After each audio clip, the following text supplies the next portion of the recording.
వచ్చి అలా చంద్ర కొనున్నా ఇష్టం సరి సార్ రచన సార్ ఇష్టం இத்தல நீரைகணி அப்பம் மூடவள் பொறி கப்பிய கரிமுகன் ஏனி கற்றிடும் அடியவர் புத்தியில் உரைபவர் கற்பகவன விலை கடித்தேரும் மதியம் வைத்திடும் அரண் மகன் பொருதிகள் மத்தளவயிரனை உத்தமி புதல்வனை மட்டவில் மலர்கோடு படிதே தமிழடைவினை முற்படுகிறதன் முற்பட எழுதிய முப்புறம் எரிசிதாட்சி ஒரு ரதமச்சது கொடி செய்தீரா அத்துயரது கொடுத்திரமணி வடும் அப்புணமதில்லை அக்குறமகளுடன் அச்சிறு முருகனை அக்கணமன மகள் பெருமா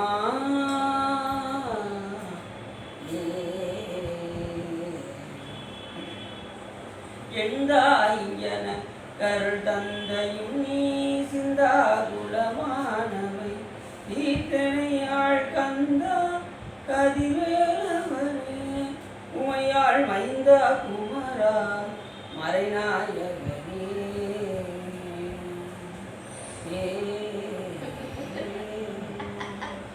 ஒளிர்கோன் புகழியர்கோன் கடலில் போற்றி ஆலிமிசை கல்விதப்பில் அணைந்த பிரான் அடிபோற்றி வாழி திருநாவலூர் கண்துன்பர் பதம் போற்றி மொழிவழி திருவாரபுர திருத்தாள் போற்றி எல்லாம் இல்லை சிவகாமி உபாதனாகிய ஸ்ரீ பல வைத்தியநாத சுவாமி அன்னையமலை நாம் தொடர்ந்து சம்பபுராணத்தில் இன்று இந்தியன் கலந்துரை பாராட்டுகிறது சிந்திக்கிறது திருவள்ளும் குருவர்களும் அடியார்களும் போதும் ஒரு சூதமொழி புகழ்ந்த காந்த புகழ் கடலில் படிந்தது உள்ளதான மேலகுவான் புனல் அருந்தி மையம் உரிய மைய புயல் பிறவியல் மென்மை தாதவில் பூங்கொழில் காஞ்சி கோட்டிலே சலதி அமுதினை நிகழ் சென்ற அமிழதான காதல் மழை பொழிகிற அருட்கொண்டலான கட்சியை இருப்பாங்க நிச்சயம் எப்பொழுதுமே ஒரு தாத்தை சிந்தித்து சொல்லுவோம். அதன் அடிப்படையில் எட்டுக்குடி வேளாண் கேள்விப்படுறீங்களா? இதெல்லாம் போயிருக்கீங்களா? எந்த ஒரு திருவாரூர் பக்கத்தில் பக்கத்தில் எட்டுக்குடி அந்த தலம் நல்லா அந்த தலம் எப்படி உருவாக்கியது என்று சொன்னால் ஒரு சிற்பி அழகாக குருபகவானுடைய சிலையை எடுத்துக்கொண்டார். அந்த சிலையை பார்த்தா அப்படியே தத்ரூபமாக இருக்கு குருபகவானுடைய சிலை. அந்த நேரத்தில் பராந்தக சோழன் என்ற ஒரு மன்னன் ஆண்டு கொண்டிருந்தான். அந்த மன்னன் என்ன செய்தார் என்று சொன்னால், இந்த மாதிரி ஒரு சிறிய இந்த சிற்பி வேற எங்கேயும் வடிக்கக்கூடாது என்பதற்காக அவனுடைய கட்டை விரலை வெட்டினான். அந்த சிற்பியோட கட்டை விரலை வருத்தத்தோடு அந்த சிற்பியில் செஞ்சால் பக்கத்தில் இருக்கக்கூடிய ஒரு கிராமத்துக்கு சென்றான். அந்த கிராமத்துக்கு சென்றதும் அங்கே ஒரு சிலையை வெடித்தான். குருபகவானுடைய சிலையை வெடித்தான். படிக்கும்போது அந்த சிலை எப்படி அப்படின்னா, அந்த அளவுக்கு அந்த சிலையை காட்டி இந்த சிலை வந்து ஒரு உயிரை வந்துச்சான். அந்த அளவுக்கு சிலை வெடித்தான். உயிர் வந்து அப்படி மயிலானது அப்படி பறந்து மேலே போச்சு. அந்த இடத்துல ஒரு குறுநில மன்னன் அந்த நாட்டை ஆரம்பிச்சான். அந்த குறுநில மன்னன் என்ன செஞ்சான், அந்த மயிலை எட்டி பிடி அப்படின்னா எல்லாரும் போய் எட்டி அந்த மயிலை பிடிச்சி 2 காலை உடைச்சி வச்சாங்க. அது அப்படி சிலையாக மாறி இப்போயும் போனீங்கன்னா அந்த கோயிலில் பார்த்தீங்கன்னா அந்த அந்த 2 கால் தடம் அப்படின்னு மயிலுடைய கால் தடம் அந்த திருப்பி ஒழிச்சு வச்சுருந்தாங்க. அது பறக்காமல் இருக்கிறதுக்காக. அதனால் என்ன செஞ்சாங்க, அப்படி வச்சது உடனே அது கல்லாக அப்படி மாறிடுச்சு. முதல்ல உயிர் பிடித்து போச்சு. எட்டிக்குடி அப்படிங்கிறது அது நாளடைவில் எட்டுக்குடி அப்படின்னு வந்துச்சு. எட்டிக்குடி அப்படின்னு வந்துச்சு. அப்படிப்பட்ட ஒரு திருத்தலம் திருத்தலம். அதுக்கப்புறம் பார்த்தீங்கன்னா மறுபடியும் ஒரு சிலையை வடித்தான். இப்போ 3 சிலைகள் அந்த அவர் வடித்த காரணத்தினால் முதல்ல வடித்தான் பாருங்க, அதுதான் சிக்கல் சிங்காரவாளர் தெரியுமா அவங்களுக்கு, அந்த கோயிலாகும். 2வது செய்தது தான் எட்டுக்குடியாகும். 3வது ஒரு சிலை வடித்தான் பாருங்க, அதுதான் எண்கண் என்று ஒரு தலம் இருக்குது. அது பக்கத்தில் அந்த 3 தலமாகவும் அங்கே முருகனுடைய சிலையை மிக அருமையாக அவன் வடித்து இந்த திருக்கோயில் வந்து பார்த்தீர்கள் என்று சொன்னால் திருவாரூர் பக்கத்தில் நீங்கள் வாய்ப்பு அடைச்சா நீங்கள் என்ன செய்யலாம் அந்த தளத்தில் போய் இந்த வழிபாடு செய்யலாம். இப்படிப்பட்ட ஒரு தலம் ஒவ்வொரு விசேஷ காலங்களிலும் சிறப்பாக அபிஷேக ஆராதனை எல்லாம் நடந்து கொண்டிருக்கிறது. அதில் பார்த்திங்கன்னா சிவபூஜையை எடுத்துக்கொண்டு நாங்கள் இந்த தளத்திற்கு செல்லும்போது சரியான உச்சி காலத்தில் வந்து பார்த்திங்கன்னா சட்டை எல்லா விதமான அபிஷேகம் இங்கே பார்த்தோம். முதல்ல இருந்து கடைசி வரைக்கும் உச்சாரம் முடிஞ்சு அன்னதானம் வரைக்கும் அதுக்கு தான் அந்த திருத்தலத்திற்கு அங்கே நடந்தோம். அப்படிப்பட்ட ஒரு சிறப்பான ஒரு கோயில்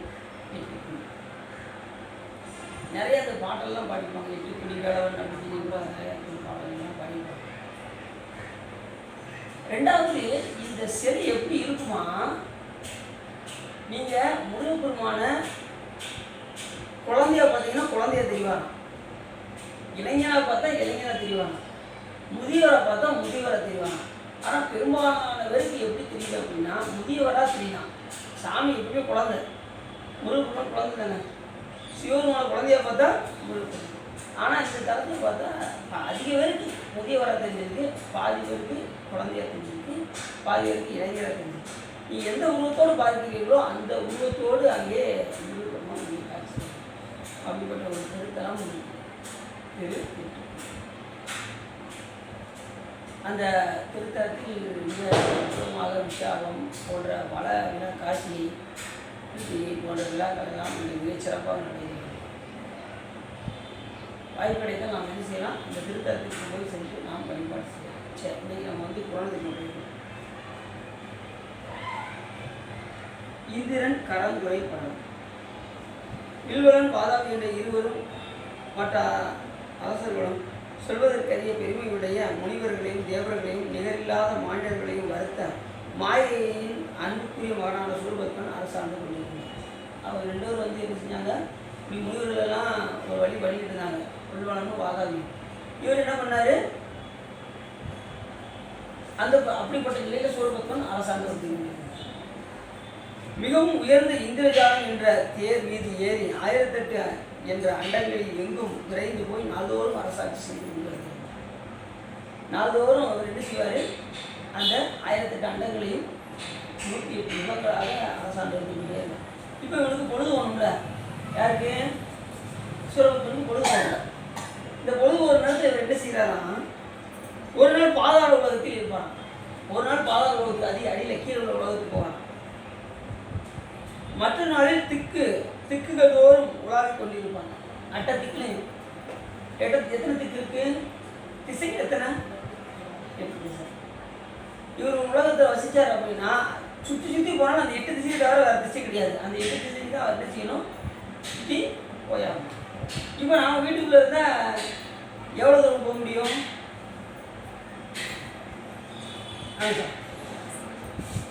நாம இப்போ வீட்டுக்குள்ளே இருக்கோம், அந்த 4 செவரை தவிர நமக்கு வேற ஒன்றும் தெரியாது. அதுக்குள்ளே தான் சுற்றி அவங்க வேறு வழி கிடையாது. சரி, வெளியே போயிட்டோம்னா 8 திசைகளுக்கு தான் சுற்ற முடியும், அதுக்கு மேலே திசை கிடையாது. அதுபோல் இவர் என்ன செய்கிறாரு, 8 திக்கையும் போய் அங்கங்கே உள்ளவர்களெல்லாம் என்ன செஞ்சாரா, தன் வசப்படுத்தி இந்த தேவன், அக்னி தேவன், யம தேவன், நிருதி தேவன், வருண தேவன், வாயு தேவன், விசாம தேவன் என்கிற 8 திக்கு பாடல்களையும் என்ன செய்தான், கையை கொடுத்து. அப்படி 8 திக்கிலும் அந்த திக்குகள் தோறும் உலாவிக் கொண்டிருப்பான். ஏன் அவனுக்கு பொழுது போகணும்ல, அதனால. மற்றொரு நாளில் தேவ உலகங்கள் தோறும் இருப்பான். தேவலோகத்துக்கு போய் அங்கே போய் என்ன என்ன அப்படின்னு ஆரம்பிறது. பின்னும் ஒரு நாளில் 4 வரின் சத்தியலோகத்துக்கு போய் நாடி, அந்த சத்தியலோகத்தில் பிறகு அப்படி நடுங்குவார். ஐயா சொல்லுங்கய்யா அப்படிவார். ரொம்ப நடிகை இருந்தாலும், ஏன்னா சூரபத்மன் அந்த அளவுக்கு வழிபட்டார். இவங்க செய்த பாவம் இப்போ அடுத்தவர்களுக்கு முன்னாடி போய் கைகட்டி நிற்கக்கூடிய நிலையில் இருக்கும். இப்போ அன்னைக்கே சிவபெருமானை ஒழுக்காமல் இருந்ததால் இவர்களுக்கு இந்த நிலை என்ன செஞ்சிருக்காரு, வந்திருக்காரு. சிவபெருமானை ஒழுத்து செய்த அந்த காரணத்தினால் மற்றவர்களுக்கு அடிமையாகக்கூடிய நிலை நமக்கு ஏற்படும். வேற ஒன்றும் வேண்டாம். இப்போ நாம் முற்பிறவிலையோ இப்பிறவிலையோ நம்ம என்ன செய்கிறோம், நல்ல புண்ணியம் செய்திருந்தோம்னு வச்சுக்கோங்க. நாம் ஒருத்தர்கிட்ட போய் நம்ம என்ன செய்ய வேண்டியதில்லை, அடிமையாக வேலை செய்ய வேண்டியதில்லை. நாமளே சுத்தமாக என்ன செய்வோம், வேலை செய்து நாம் சம்பாதிப்போம். இப்போ தனியாக வச்சுருக்கோம்னா பாருங்கள், அவங்க ஏதோ ஓரளவுக்கு புண்ணியம் செஞ்சுருக்காங்க, அதனால தான் தனியாக இயங்கி கொண்டிருக்கிறார். இல்லைன்னு வச்சுக்கோங்களேன், ஒருத்தர்கிட்ட போய் என்ன செய்வாங்க, அடிமையாக வேலைவாங்க. அது அவர்கள் செய்த பாவம். அடுத்த ஒரு சத்தம் கூட நம்ம அதை கேட்டுக்கொண்டு இருக்கக்கூடிய நிலை நமக்கு வரும். ஹோட்டலில் மண்ணு சத்தம் போடுறாங்க, ஒழுங்க தொடம்பா, ஒழுங்க தொட, என்ன தொடக்க அப்படிம்பாரு. பார்த்துருக்கீங்களா? சத்தம் போடுவாங்க. என்ன காரணம்னா, ஒரு பேரில் அவர் செய்த பாவம். அவர் 4 பேரை திட்டிருப்பாங்க. அதனால் இந்த பேரில் வந்து அந்த இதை வந்து கழிக்கணும்ல, அதனால் அவங்கள்ட்ட திட்டு வாங்கி அந்த டேபிளை துடைக்கவும், சாம்பார் போட்டாச்சா இல்லையா அப்படின்னு உள்ள இது ஓனர் ஆட்டுவார். இவர் ஏதாவது ஐயா போட்டையா அப்படிவாரு. உள்ள இருந்துட்டு உள்ள இருந்து சவுண்டு மட்டும் தான் வரும். அது உள்ள நிறுத்திட்டு அவருக்கு தெரியாது. உள்ள அவர் இது வச்சுக்கிட்டு பாருங்க. ஆமாம், இவனுக்கு வேற வேலை இல்லை, ஒரே சாம்பாரை கட்டு கையில கட்டுக்கிட்டு இருப்பான். உள்ள இருந்து சத்தம் போட்டுக்கிட்டு இருப்பாங்க. இப்படி இதெல்லாம் என்ன காரணம் அப்படின்னா, நாம் முற்பிறவியில் செய்கின்ற நல்வினை தீவினைக்கு தகுந்தவாறு இருக்கும். இப்போ நம்ம நல்லா இருக்குமா, அப்போ நிறைய புண்ணி செஞ்சுருக்கோம்னு அர்த்தம். இப்போ கொஞ்சம் துன்பப்படுறோமா, அப்போ ஏதோ வேலை செஞ்சுருக்கோம்னு அர்த்தம். தீவினை செய்ய போய் தான் நம்ம என்ன செய்யணும், துன்பப்படுறோம். நல்வினை செய்தால் நாம் துன்பப்பட்டுருக்கோம். ஆனால் 2 தான் வரும், நல்வினை தீவினையும் மாற்றி மாற்றி வரும். ஆனால் தீவினை வந்தாலும் நல்வினை வந்தாலும் நாம் என்ன செய்யணும் அப்படின்னா, அது ஒரே நோக்காக பார்த்துட்டோம்னா நமக்கு பிரச்சனை.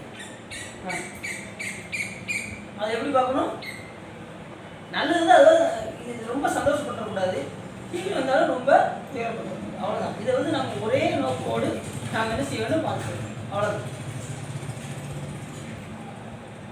சிலர் பார்த்தீங்கன்னா துன்பம் வந்துடுச்சுன்னா எல்லார் வீட்லையும் போய் சொல்லுவாங்க, எக்கா உனக்கு இந்த செய்தி தெரியாதாக்கா, இப்படி பண்ணிட்டாங்கக்கா என் பையன் அப்படிம்பாங்க. பார்த்தீங்கன்னா அது மனசில் தாங்க முடியாமல் சில வருத்தங்களை மற்றவர்கள் சொல்லி அவர்கள் என்ன செய்வார்கள், அந்த பிரச்சனையை தீர்த்து கொள்வாங்க. இல்லைன்னா அவங்களால சும்மா இருக்க முடியாது.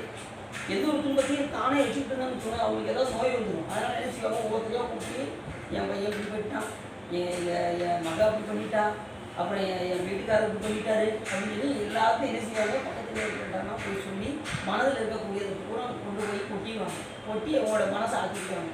அவங்க அப்படியாகும் அப்படின்னு கேட்டுட்டு என்ன செய்வாங்க, அவங்க உள்ளே குளிர்வாங்க. அடுத்தவங்க துன்பப்பட்டால் இவங்களுக்கு எப்படி இருக்கும், ரொம்ப சந்தோஷமாக இருக்கும்.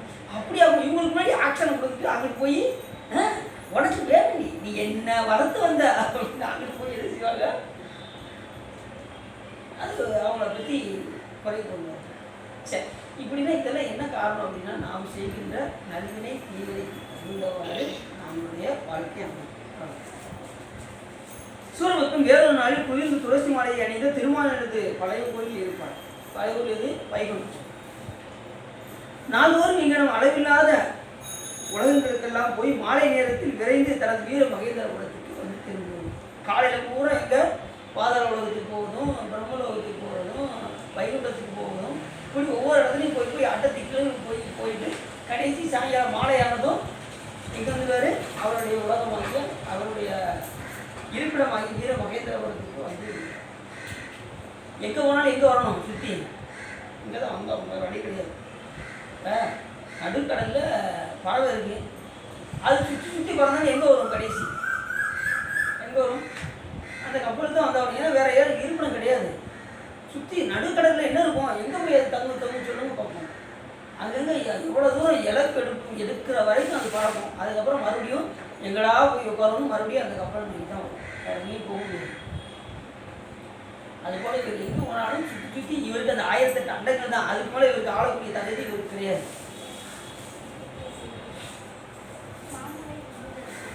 அப்போ இந்த 1008 அண்டங்களையும் ஆளக்கூடிய தகுதி மட்டும்தான் இருக்குது, மற்ற எந்த இதுவும் கிடையாது. மற்ற உலகத்துக்கு இவர் போக முடியாது. அந்த 1008 அண்டங்கள் பண்ணுது. அதெல்லாம் இறுதியாக எங்கே வருவார், தன்னுடைய வீர மகேந்திரபுரத்திற்கு செய்வார். அவ்வாறு அவர் அரசினை நடத்தும் போது குற்றமில்லாத சூரபத்மன் இந்திரனை கொடிய சிறையிலே வைத்து வருவதை உணராதவனாய் அவனுடைய மனைவியை கவர்ந்து கொண்டே இருந்தான். இப்போ என்ன விருப்பம் வந்துச்சு அப்படின்னா, எல்லாரையும் கவர்வது போல் இந்திரனுடைய மனைவியாகிய இந்திராணியை விரும்புகிறார். எப்படியாவது அவளை அடைய வேண்டும் என்று விரும்பினார். எப்போதும் மாற்றானுடைய மனைவியை விரும்பினால் முடிவு என்ன ஆகும், அது இப்போ அவனை அழிக்கவே முடியாது. அவன் அவ்வளவு சோதித்து கொள்வார். அவரெல்லாம் அழிக்க சாதாரண விஷயம்லாம் கிடையாது. சிவபெருமானே என்ன செஞ்சாரு, அவருக்கு கடாய் இது சந்திரவாகன் என்ற வாளையும் ஈஸ்வரன் என்ற பட்டத்தையும் சுற்றி அவருக்கு அருள் செஞ்சிருக்காருன்னா அப்போ அவருடைய வல்லமை எந்த அளவுக்கு இருக்குன்னு நம்ம பார்க்கணும். அப்படிப்பட்டவர் அவர் அழிக்க முடியாதவர் தான். ஆனாலும் அந்த ஒரு விஷயத்தினால ஈஸியாக அழிச்சிட்டாரு ராமன். எந்த விஷயம்? மாற்றான் முறையை இருந்து. அதனால தான் அழிஞ்சார், இல்லைன்னா அழிஞ்சிக்க மாட்டார். எப்பயுமே நம்ம என்ன இருக்கு என்னத்தான் நினைத்தாலும் கூட குற்றம் தான். இப்போ எதுக்கு போயிட்டு இருக்காங்க, ஒரு அழகானவங்க போயிட்டு இருக்கான்னு வச்சுக்கோங்களேன், நம்ம என்னத்தால் நம்ம நினைத்தாலும் கூட சார் இவர் கூட குடும்பம் நடத்திருக்கலாம் அப்படின்னு நினைச்சோம்னு வச்சுக்கோங்க. இவர் எனக்கு மனைவியாக அமைஞ்சிருக்கலாம், இவர் எனக்கு கணவராக அமைஞ்சிருக்கலாம் அப்படின்னு நம்ம என்ன செய்யக்கூடாதான், நம்ம நினைக்கக்கூடாது. நினைத்தாலே குற்றம் வந்துடும். நம்ம சைவத்தை பொறுத்தளவுக்கு பார்த்தீங்கன்னா மற்ற சட்டம்லாம் எப்படியும், ஆனால் சிவ சட்டம் என்ன அப்படின்னா மனத்தினாலும் வாக்கினாலும் காயத்தினாலும் நாம் வினை செய்தால் வினை வினைதான். இப்போ எனக்கு பிடிக்காத ஒருத்தர் எதுக்கு நிற்காருன்னு வச்சுக்கோங்க, நான் என்ன நினைக்கிறேன், இவர் என்னதாவது செஞ்சிடணும், இவர் அடிக்கணும், இல்லை இவரை துன்புறுத்தணும் அப்படின்னு மனதால் நினைத்தாலும் கூட அது வினை ஆகுமா அப்படின்னா வினை ஆகும். ஏன் அப்படின்னா மனம் என்கின்ற கருவியை கொண்டு அவரை நான் என்ன செஞ்சுட்டேன், அடிச்சிட்டேன். அதனால வினை நம்ம சட்டத்தில் என்ன சொல்லியிருக்கோம் அப்படின்னா சிவபெருமானுடைய சட்டத்தில் இது வினை ஆகும். மனதில் நினைத்தாலே ஆகும். அதுமாதிரி நீங்கள் இப்போ வரீங்க, கையில் பூ இல்லை, இப்போ திருக்கோயிலுக்கு வரீங்க, உங்களுக்கு எல்லாரும் பூ கட்டிக்கிட்டு இருக்காங்க, உங்களால் பூ கட்ட முடியல. எல்லாரும் பூ வச்சுருக்காங்க, உங்கள் கையில் பூ இல்லை. நீங்கள் மனதால் நினைத்தாலே சிவபெருமான் ஏற்றுல தெரியுமா உங்களுக்கு? இறைவா என் கையில் பூ இல்லையே, எல்லாரும் கிட்டுறாங்களே சாமி, அப்படியே நான் பூ கொடுக்குற மாதிரி நீ பாவனை சொல்லி நீங்கள் இதை ஏற்றுக்கணும் அப்படின்னு சொல்லி அப்படியே பூ கட்டுற மாதிரி கட்டி அப்படியே சாமி கொடுக்குற மாதிரி ஊற்றி சாப்பிட்ற மாதிரி பார்த்தீங்கன்னு வச்சுக்கோங்க, சிவபெருமான் கண்டிப்பாக ஏற்று. ஆனால் நீங்கள் நினைக்கணும், அதில் தான் இருக்கு விஷயம். நினைத்தால் பலனும், அது கெட்டது கட்டும் பலனும் அதிகம் உங்களுக்கு நினைப்பு. ஆனால் நினைப்பு சாதாரணமாக வராது. இந்த மாதிரி பணி செஞ்சால் தான் நினைப்பு வரும், இல்லைன்னா வராது. அதுதான் இந்த ட்ரைனிங்லாம் எடுக்கக்கூடிய காரணம் என்ன அப்படின்னா மலர் கட்டுவதும் விளக்கு போடுவதும் இந்த திருக்கோயிலில் பணி செய்வதெல்லாம் எதுக்காக அப்படின்னா இந்த மாதிரி நாம் மனதில் பாவிப்பதற்காக தான் வெளியில் நாம் பயிற்சி எடுக்கணும். பயிற்சி எடுக்காமல் எதுவுமே வராது. பயிற்சி எடுக்காமல் எதுவும் வருமா? இப்படி தான் சமணம் குட்டி உட்காரணும், ஒரு பயிற்சி எடுக்கணும். சமணம் குட்டி உட்காந்தா தான் நம்ம சிறப்பு. நம்ம முக்கால்வாசி என்ன செய்கிறோம், தொங்க போட்டு தான் உட்காந்து, சேரில் தொங்க போட்டு உட்காந்துருக்கோம். தையல் தைச்சா உட்காந்து தான் தைக்கணும். ஆஃபீஸுக்கு போனால் உட்காந்து தான் தொங்க போட்டு தான் உட்காந்துருக்கோம். பஸ்ஸில் போனால் தொங்க போட்டு தான் உட்காந்துருக்கோம். ட்ரெயினில் போனால் தொங்க போட்டு தான் உட்காந்துருக்கோம். இப்படி எல்லா இடத்துலையும் நம்ம என்ன செய்கிறோம், நல்லா யோசிச்சு பாருங்கள். நாம் இப்படி சமணம் குட்டி அந்த காலத்தில் அப்படி இருந்துட்டாங்க பார்த்துக்கோங்க. அதனால் உடல் அவனுக்கு ஆரோக்கியமாக இருக்குது. சமணம் கூட்டி உட்காந்து தான் உணவு அருந்தணும். எல்லோரும் இப்போ டேபிள் போட்டு தான் சாப்பிட்றாங்க, அதுலேயும் தொங்க போட்டு தான் உட்காந்துறாங்க. என்ன காரணம் அப்படின்னா ரத்த ஓட்டம் இல்லாமல் போகும். சீக்கிரத்தில் முழங்கால் வலி எல்லா வழியும் என்ன இருக்கணும் வர ஆரம்பிச்சு. அப்படி சமணம் கூட்டி உட்காந்து நீங்கள் சாப்பிட்டீங்கன்னு வச்சுக்கோங்க, ரொம்ப எப்படி இருக்கும், சிறப்பாக இருக்கும். உடலில் எந்த விதமான நோய்களும் நமக்கு வந்து சேரும்.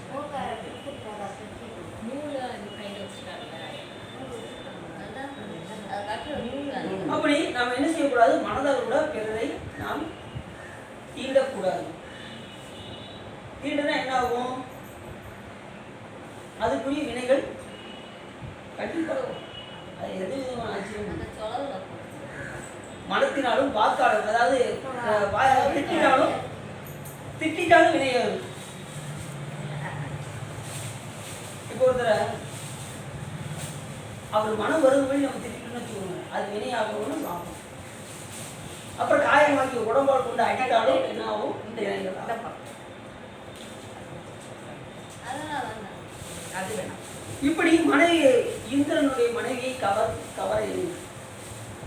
அங்கே நினைத்த பொடிய சூரபத்மன் தன் படை தலைவர்கள் ஒருவனை அழைத்து நீ இப்போதே சென்று இந்திரனை பிடித்துக் கொண்டு வந்து என் முன் நிறுத்துவாயாக என்று அனுப்பி காவலர்களை கூப்பிட்டு நீ இந்திரனை போய் பிடித்து வா அப்படின்னு. நெடிய தன் அரண்மனை காப்பவர்களும் தாழ்ந்த அரசுர குலத்தில் தோன்றியவர்களும் கேடையும் வாள் வேல் முதலியவற்றை கைகளுடையவர்களும் பாவமே உருவெடுத்து வந்தார் போன்றவர்களும் ஆகிய வன்மை மிகுந்த மங்கு 9 கோடி என்ற எண் கொண்டவரை விரைவாக அன்பு பாராட்டி அழைத்து நீங்கள் சென்று இந்திரனுடைய மனைவி பிடித்துக் கொண்டு வாருங்கள் என்று சொல்லப்பட்டு அனுப்பினார். 9 கோடி, அவங்க எத்தனையோ அசுரர்கள் இருக்காங்க, அதில் 9 கோடி இருக்கிற எண்ணெய் தேர்ந்தெடுத்து அந்த மங்கையரை அழைத்து நீங்கள் போய் என்ன செய்யுங்க, இந்திரனுடைய மனைவியாகி இந்திராணியை பிடித்து வாருங்கள் என்று மங்கையரை அழைத்தார். காவலர்களை ஏவி என்ன செஞ்சாரு, இந்திரனை போய் அழைத்து வரும்பொழுது மங்கையரை அழைத்து இந்திராணியை பிடித்து வருமாறு இவர் என்ன செய்யாரு, பூ கட்ட கொடுத்து போறாங்களா? சரி சரி கட்டுங்க.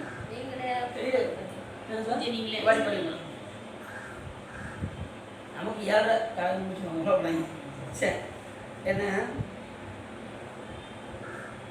அப்படி 9 கோடி என்கின்ற என்ன உடைய மங்கையரை அழைத்து இந்திராணியை அழைத்து வருமாறு கட்டளையிட்டார் சொல்லணும். அவ்வாறு அந்த மங்கையரை அனுப்பவும் அவர்கள் எல்லோரும் சொர்க்கலோகத்துக்கு உற்சாகத்துடன் விரைந்து செல்லவும் அதை கண்ட ஒற்றர்கள் விரைந்து சென்று பெருமை விளங்கும் இந்திரன் உள்ள இடத்துக்கு சென்றனர். இப்படி உள்ள போனதும் எல்லாரும் போய் பார்க்குறாங்க. இவர்கள் வருகின்ற செய்தியை இந்திரன் அறிகிறான். அறிஞர் என்ன செய்யலாம், சரி எப்படியாவது நம்மளை ஒரு வழி பண்ண போகிறான், அப்போ நம்ம என்ன செய்யணும், எது தப்பிக்க வேண்டும் என்று சொல்லி அங்கேருந்து நேர பூலோகத்துக்கு ஓடி வந்துட்டாங்க. இந்திரனும் அவருடைய மனைவியும் எங்கே வந்துட்டாங்க, பூலோகத்துக்கு ஓடிட்டாங்க.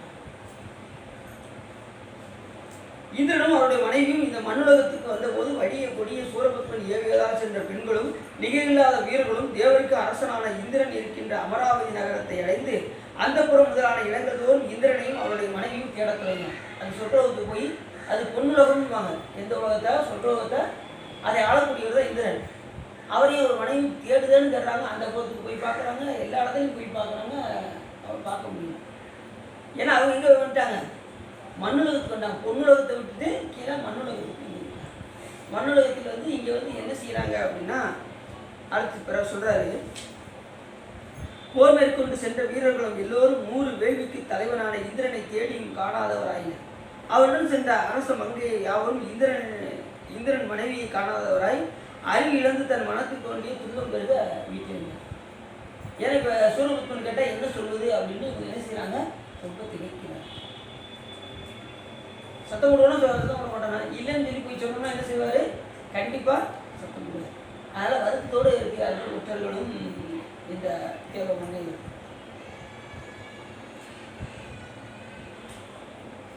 உடனே வீரர்கள் நகரங்கள் எங்கும் சுற்றி தேடினர். அங்குள்ள தேவரை பிடித்து மலைகளுக்கு பகைவரான இந்திரை காட்டுங்கள் என்று அடித்தனர். அங்கே தேவர்கள் எல்லாம் போய் இந்திரன் எங்கே இருக்கான்னு சொல்லி அடிச்சாங்க. அடிச்சு கேட்டு பார்க்காத யாரும் சொல்ல முடியல.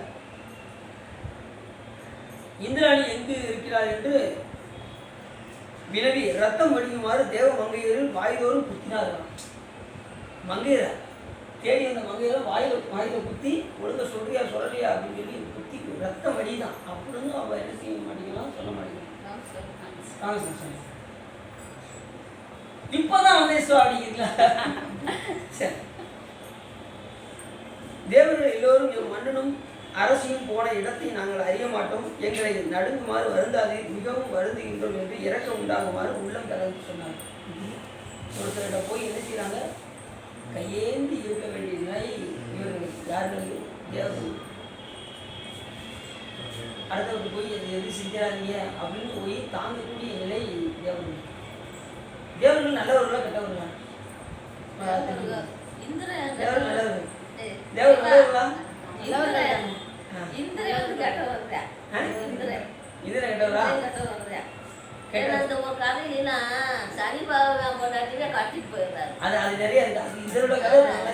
அவர் மட்டுமா, அவர் மனைவி, அவர் பையனும் பெண்கள் விஷயத்துல இந்த வருது கதையில வருது. என்ன அப்ப இது அதாவது தேவர்கள் வந்து இந்திரன் வந்து அது ஒரு தனி கதையா போகும். ஆனா பொதுவா வந்து தேவர்கள் எப்படின்னா நம்ம மனிதர்களை காட்டும் அவங்க கொஞ்சம் புண்ணியம் செஞ்சவங்க. அதனாலதான் அவங்க எங்க இருக்காங்க, தேவலோகத்தில் வச்சுக்கிறாங்க, பொன்னுலகத்தில் வச்சுக்கிறாங்க. நாம இங்க இருக்கோம், நம்மளை காட்டிலும் கொஞ்சம் புண்ணியம் அதிகமா செஞ்சவங்க. ஆனா அதை விட புண்ணியம் அதிகமா செய்திருக்காங்கன்னா ஐயார்கள். அவங்க தான் சிவபுண்ணியங்களை அதிகமாக செய்து என்ன செய்வாங்க, சிவபெருமானை மட்டுமே வழிபாடு செய்து மோட்சம் அடைவாங்க. ஆனால் இந்த பொன்னுலகத்துக்கு போனவங்களும் மோட்சம் அடைய முடியாது. இதில் மறுபடியும் வந்து என்ன செய்யும், இங்கே வந்து பிறந்து சிவ பூஜை செய்து தான் உயிர்வடைய முடியும். மற்ற நேரத்தில் எதுவும் உயிர்வடைய முடியாது. புரியுது அவங்களுக்கு? இப்போ ஒரு புண்ணிய ஒரு இந்த வையத்தில் வாழ்வாங்க வாழ்பவன் வானோரையும் தெய்வத்தில் வைக்கப்படும் அப்படின்னு வள்ளுவர் சொல்கிறாங்க. இந்த ஒழுக்க நெறியில் நின்றவங்க என்ன செய்வாங்க, மேக்சிமம் இந்திரனாக போய் பிறப்பார்கள். விஷ்ணுலோகம் வரைக்கும் போயிடுவாங்க, அந்த வைகுண்டத்தை ஆடுற வரைக்கும் புண்ணிய புண்ணியமாக போயிடுவாங்க. ஆனால் சிவலோகத்துக்கு போக முடியும். அங்கே உள்ளவங்க யான் எனது என்னும் செருக்கு அறுத்தவர்கள் தான் அங்கே போக முடியும், சாமிகிட்ட போக முடியும், நெருங்கவே முடியும். ரெண்டாவது சரியை கிரியை யோகம் ஞானம் என்கின்ற 4 படியில் சரி என்ன தொண்டு, கடல் தொடுப்பது. இப்போ நீ செய்யறதுனா சரி தொண்டு. இந்த தொண்டு செய்யறவர்கள் எங்கே போவாங்க அப்படின்னா சிவபெருமானுடைய உலகத்துக்கு போவாங்க. கிரியை சிவபூஜை செய்கிறவங்க சிவபெருமானுக்கு அருகில் செல்வார்கள். சாலோகம் சாமீபம் சிவபெருமானுக்கு அருகாமையில் போய் வசிப்பார்கள் அந்த லோகத்தில். அடுத்து யோகம் பண்ணுறவங்க என்ன செய்வாங்க, சாரூபம் சிவபெருமானுடைய உருவத்தை பெறுவார்கள். அது சுந்தரம் சாமி சாரூபம் பெற்ற அடியார். அடுத்து ஞான நிலை பெற்றவர்கள் தான் சிவபெருமானோடு 2 கலந்து சாய்ச்ச நிலையை பெறுவார்கள். சிவபெருமானோடு 2 கலந்து அந்த பேரின்பத்தை அடைவார்கள். இது 4 நிலையாக இருக்குது. சாலோகம் சாமீபம் சாரூபம் சாயுச்சம் என்கின்ற 4 நிலை. சரி தொண்டு செய்பவர்கள் சாலோகம், கிரி தொண்டு செய்பவர்கள் சாமீபம், யோக நிலை செய்தவர்கள் சாரூபம், ஞான நிலையை அடைந்தவர்கள் சாயுச்சம். சாயுச்சத்துக்கு போனால் தான் மறுபடியும் கீழே பிறவிக்கு உயிர் வராது. இல்லை மற்ற எந்த உலகத்துக்கு போனாலும் கீழே வருவதற்கு வாய்ப்பு இருக்குது.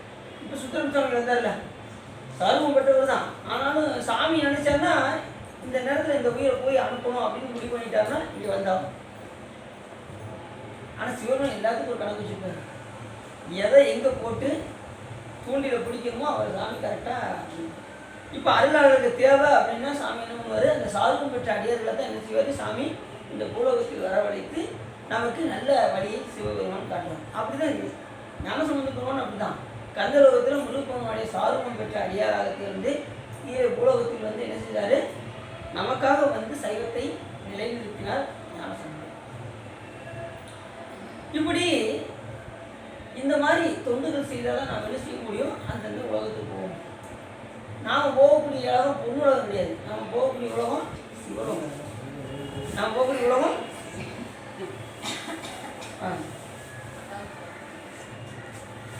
அதை கைலாயத்துக்கு சொல்லும்போது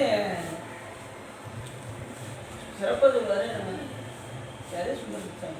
அந்த கைலாயத்தில் கடைசி ஆனை முன் படைத்தான் அது அறிந்து தன் பொன்னடிக்கே நான் என பாடலந்தோ நாயினேனை பொருள்படுத்து வானனை வந்தெதிர்கொள்ள மத்த யானை அருள் புரிந்து ஊனுயிர் வேறு செய்தான் நொடித்தான் மலை உத்தமனே.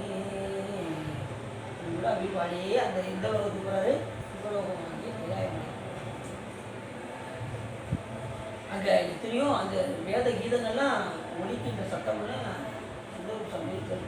அரகரை என்கின்ற ஒளி கேட்குது, மாணவர்கள்லாம் முழங்கக்கூடிய சத்தம்லாம் அவருக்கு கேட்குது. அந்த சத்தத்தோடே பாடல் பாடிட்டே போகிறார். அற ஒளியாகமங்கள் அறிவாரறி தோத்திரங்கள் சிவபெருமானை போற்றி பாடுவதில் அவர் கேட்கலாம், தோத்திரங்கள்லாம் கேட்கலாம். கைலாய மலையில் பாடுறது இவர் கேட்குது. அப்படியே யானையில் போகிறாரு, அப்படியே கேட்டுட்டே போகிறார். அறவொளி ஆகமங்கள் அரகர அரகர அரகர அரகர பார்வதி பதையே அப்படின்னு அந்த ஒளியெல்லாம் அவருக்கு அரகர அறிவார் அறி தோத்திரம் வீரவொளி வானன் வந்து அப்படின்னு நிறைய அந்த சங்கீதத்தில் நிறைய பாடுறாரு. இப்படி நாம் போகக்கூடிய உலகம் எது அப்படின்னா, நம்ம போகக்கூடிய உலகம் எது, சிவலோகம். பொன்னுலகம் என்பது இது, அதுவும் பொன்னுலகம் தான், சிவலோகம் பொன்னுலகம் தான். ஆனால் இப்போ சொற்குலகத்தை ஒரு பொன்னுலகம்னு சொல்கிறாங்க.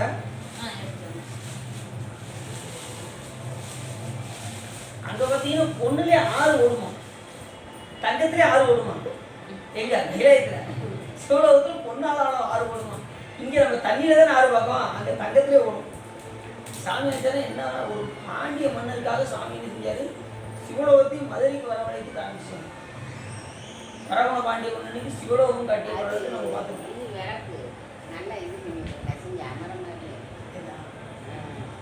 குற்றம் பொருந்திய குற்றம் பொருந்திய மனத்தினுடைய அந்த அசுரர்கள் தேவர்களை வருந்தாமல் விட்டு வான் உலகத்தை விட்டு நீங்கி பழைய மகேந்திர நகரத்தை வந்து நீங்கி சூரபத்மனை அடைந்து சொற்கலோகத்தில் நிகழ்ந்ததை கூறினார்.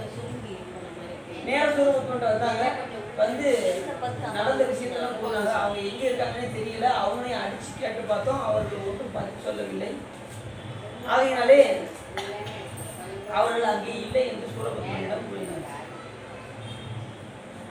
இந்திரன் இந்திராணி என்ற இருவரும் வேறு இடத்திற்கு சென்று விட்டனர் அவர்கள் என்று அவர்கள் சொல்ல அசுரன் மன்னனான சூரபத்மன் தீயை போல் சிரமம் தேடுவதற்கரிய சிறந்த மணியை இழந்த நாகத்தை போல் உடல் துன்பமும் அடைந்தார். இப்போ இந்திராணியை பிடிக்க முடியல அப்படின்னு சொல்லி இவருக்கு என்ன ஆயிடுச்சு, மிகுந்த துன்பம் ஏற்பட்டது.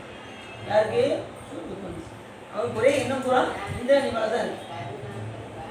சூரபத்மன் விரைவாக ஒற்றர் பலரை அழைத்து வளையலை அணிந்த இந்திராணியும் இந்திரனும் இருக்கும் இடத்தை தேடி எனக்கு தெரிவிப்பீர்கள் என்று அந்த ஒற்றர்களை அனுப்பார். எப்படியாவது அவங்க இருக்கிற இடத்த தேடி கண்டுபிடிங்கள் என்று அனுப்பினார். இதழ்கள் வளரும் மாலை எழுந்த சூரபத்மன் அனுப்ப ஒற்றர் வெவ்வேறு உலகங்களில் எங்கும் தேடி காணாமல் தெரிந்தனர். ஒருவரும் நிற்க இனி சிறந்த தேவலோகத்தில் உள்ள சிறந்த நிகழ்ச்சியை கூறுகின்றோம் என்று சொல்லி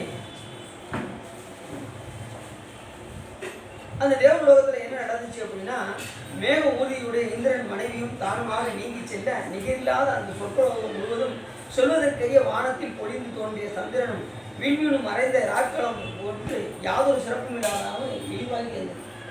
அந்த சொற்கலம் எப்படி இருந்துச்சான், இந்திரனும் இந்திராணியும் இல்லாமல் அந்த லோகமே ரொம்ப கீழ்நிலையில் இருந்ததுதான். சந்திரன் விண்மீனும் மறைஞ்சு அப்படி இருக்கும், இருளாக இருக்குமா, அதுபோல் அந்த பொருளகமானது இருளாக இருக்கின்றது. இப்போ நம்ம லோகத்தில் சூரியன் இல்லைன்னு வச்சுக்கோங்க, என்ன ஆகும், இருள் உலகமாக இருக்கும். நம்ம லோகம் எப்படி இருக்கும், சூரியன் இல்லைன்னா இருள் உலகமாக இருக்கும். இப்போ முதலமைச்சர் கிடையாதுன்னு வச்சுக்கோங்க. இப்போ அரசாளுவதற்கு முதலமைச்சர் இல்லைன்னா இப்போ நாடு எப்படி இருக்கும், இல்லை அது இல்லை இல்லைன்னு ஒரு மக்கள் ஆட்சி இல்லைன்னு, அதாவது ஆட்சி செய்யக்கூடிய பொறுப்பில் இல்லைன்னு வச்சுக்கோங்களேன், மக்கள் தடமாறி போக ஆரம்பிச்சிடுவாங்க, நிறைய தவறு செய்ய ஆரம்பிச்சிடுவாங்க, தண்டனைகள் வந்து குறைய ஆரம்பிச்சிடும். அப்போ என்ன ஆயிடும், நாட்டில் மக்கள்லாம் ஆளாளுக்கு ஒரு திசையில் செல்ல ஆரம்பித்து வருவார்கள், தீவினை அதிகமாக ஆகிவிடும், ஒரு கட்டுப்பாடு இருக்காது, இதெல்லாம் இருக்காதுல்ல கண்டிப்பாக. அப்போ அரசாட்சி புரியாக தான் என்ன செய்ய முடியும் இருக்கும். அப்போ இது இல்லை அப்படின்னா அந்த நாடே என்ன ஆகிடும், இருள் சூழ்ந்த உலகமாக இருக்கும். அதுபோல் இப்போ இந்திராணியும் அந்த உலகத்தை ஆடாத காரணத்தினால் அவர்கள் மண்ணுலகத்தில் வந்த காரணத்தினால் அந்த உலகம் எப்படி இருந்துச்சா அங்கு செல்வங்கள் எல்லாம் அழிந்தன, துன்பம் நிறைந்தது, இன்பம் நீங்கியது, தேவனின் மனம் கிளர்ச்சி ஒடுங்கியது, எல்லா உலகங்களும் அழுகை ஒளி எழுந்தது. இவர் போன இடம்லாம் அழுகை ஒளி தான் இருக்கிறது. யாரே சூரபத்மன் எங்கெங்கெல்லாம் போகிறாரோ தேவலோகத்தில் 8 திக்கில் போய் எல்லாரும் அவருடைய துன்பம் தாங்க முடியாமல் இவருக்கு வந்து அடிமையாக இருக்க வேண்டியிருக்கிறது என்று சொல்லி அவர்கள் என்ன செஞ்சாங்க, அழுதார். சிவபெருமான வழிபாடு பண்ணியிருந்தா இன்னைக்கு ஒரு அழுக வேண்டியதெல்லாம் வந்துருக்குமா யோசிப்பாரு. அப்படி தட்சனுடைய யாகத்தில் போய் கலந்து கொண்ட அந்த காரணத்தினால் அத்தனை தேவர்களும் துன்பத்திற்கு ஆவாங்க. எத்தனை யுகம் கஷ்டப்படணும், 108 யுகம். ஒரு பிரம்மா அவருடைய ஆயுசு முடியறதுக்கு எத்தனையோ யுகம் ஆயிரும். ஒரு பிரம்மாவுக்கு அரை நாள் என்பது 434 கோடி வருஷம் அரை நாள். ஒரு நாள் 8 செச்ச வருஷம் ஒரு நாள். இப்படி எத்தனையோ பிரம்மாக்கள் போய் எத்தனையோ கோடி பிரம்மர்கள் போயிருந்தாங்க. 100 கோடி பிரம்மர்கள் 6 கோடி நாராயணன் அங்கனே 7 கைவன் ஈரி இணை இல்லாதவன் ஈசன். எத்தனையோ கோடி யுகம், ஒரு யுகம் 2 யுகம் கிடையாது, இத்தனை யுகம். அதில் இவர் வந்து 108 யுகம் மட்டும்தான் ஆடுறாரு. அந்த 108 யுகமும் இந்த தேவர்களுக்கு அங்கு எல்லாரும் கண்களின் நீரை சிந்தின அந்த சொற்களோகம் உயிர் நீங்கிய உடம்பு போல. உயிர் இல்லைன்னா உடம்பு என்ன ஆகும், உடம்பு சடமாயிடும். உடம்புல உயிர் இல்லைன்னா சடம் தானே. உயிர் இருந்தால் தான் அதுக்கு இந்த உடம்புக்கு வலிமை. உயிர் இல்லைன்னா இந்த உடம்புக்கு வேலை கிடையாது. உயிர் பிரிஞ்சு நம்ம என்ன செய்கிறோம், பாடி எப்போ தூக்க போகிறீங்க அப்படிதான் கேட்பாங்க. உயிர் இருந்துச்சு கேட்பாங்களா? உயிர் இருக்கும்போது பாடி எப்போ தூக்க போறேன்னா முதல்ல பலான்னு இருக்கு. அதெல்லாம் ஒன்று முதல்ல எப்படா நான் உயிரோட இருக்க என் பாடி நீ எப்படா தூக்கலாம் அப்படின்ட்டு அடிக்க வந்துடுவாங்க. உயிர் பேசிருச்சுங்க. அடுத்த நிமிஷமே பாடி எப்போ தூக்க போறீங்க? அப்போ பேர் கூட போயிடும். பேர் நீங்கி பிணம் என பேரிட்டு அப்படின்னு சுத்தம் செய்யும் சாமி பாடுவாங்க. அதுக்கு என்ன பேரு? இறக்கிறதுக்கு முன்னாடி ஒவ்வொருத்தருக்கு பேரையும் நம்ம சொல்லி கூப்பிட வேண்டியது. இறந்த நிமிஷம் அடுத்த நிமிஷமே பிணத்தை எப்போவுமே காலகாலத்தை தூக்குங்க, இது பண்ண நாளுங்க அப்படிம்பாங்க. ஓகேங்களா? அப்போ நம்ம பேரை சொல்லியா வீராசாமி எப்போ தூக்க போறீங்க அப்படின்னு கேட்பாங்க. எப்படி கேட்பாங்க? வீராசாமியோ கந்தசாமி ஏதோ பேரை சொல்லி என்ன செய்யும், எப்போ வேற தூக்க போறீங்க அப்படின்னு கேட்பாங்க. அடுத்த நிமிஷமே பேர் ஏன் பேர். அது இந்த இதுக்கு ஆளாளுக்கு அவரவருக்கு இந்த பேரை வச்சுக்கிட்டு ஏன் பேர் சில பேர் பார்த்தீங்கன்னா பத்திரிக்கையில் ஏன் பேர் போடலை அதுக்கு பெரிய சண்டையே நடக்கும். பார்த்தீங்கன்னா செருப்பு தான் இப்போ ஒரு பேர் போடலன்னு வச்சுக்கோங்க, ஆனாலும் சண்டை போடுவாங்க. ஏன் பேரை நீ எப்படி போடாம இருக்க? நான் இது வந்து சாதாரண போடல. எல்லா ஊர்லயும் போய் சொல்லுங்க மறந்துருச்சு சிவா போட. அது அப்படியே உறவே அறுத்துட்டாங்க. பாத்தீங்களா? முடிஞ்சு வச்சா உறவு போயிடுச்சான். ஒரு பேர் போடாதனால உறவே முடிஞ்சிருச்சான். இப்ப அப்படி இல்ல, அடிக்கும் போது இதை அடிச்சு பேசல, பேச்சே கிடையாது. பாத்தீங்களா? இப்ப அந்த மாதிரி அப்படிதான் ஒரு பேருக்கு இந்த பேரு ஒரு பேருக்கு உறவு நீங்க வச்சு மறதினால இல்ல. நான் அடியில சொல்றேன், விட்டு கொடுக்குற பண்பு இருந்துச்சுன்னா சரி, தெரியாம நான் செஞ்சுட்டாங்க அப்படின்னு அவங்க மன்னிப்பு வேற கேட்கறாங்க. தெரியாம மன்னிச்சுக்கோங்க, அடுத்த முறை போட்டுருவோம் அப்படின்னு சொன்னா கூட அவங்க என்ன செய்ய மாட்டாங்க, கேட்கற தகுதியில் மன்னிக்க மாட்டாங்க. எப்படி மன்னிப்பாங்க? அவங்களுக்கு அந்த பேர் போடலாங்கிற அந்த ஒரு இதுதான் இருக்குமே தவிர மற்ற எதுவுமே அவர்களுக்கு இருக்காது. எப்படி இவன் பேரை போட்டிருக்கேன், இவங்களுக்கு பிடிக்காதவரு அவங்க உள்ள இருப்பாங்க.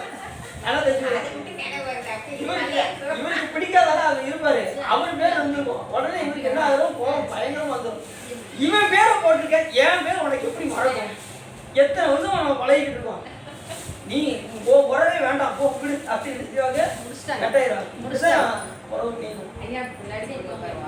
இந்த பேர் போடுறது அது மாதிரி பத்திரிக்கையில ஒரு ட்ரெஸ் போடுறது எதையாவது ஒரு இடத்துல ஒரு பேர் போடுறது அப்படின்னா அந்த பேருக்கு இந்த சண்டை பார்த்துக்கணும்.